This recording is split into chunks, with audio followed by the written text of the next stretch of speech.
In this video, I'm going to show you how to replace the hood lift strut on this Audi S4. This is going to be located under the hood. Let's get into it. Now, if you don't have an assistant holding the hood for you, you can use a prop, hood prop. I'm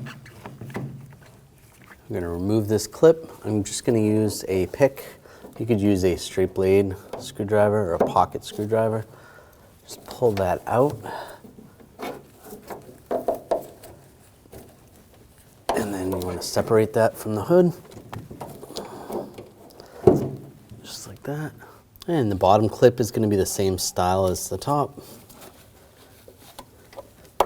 Just get under there with a pick. Pull it off. Line up the base. Push it on the ball socket. And do the same up top. Line it up, lock it in place.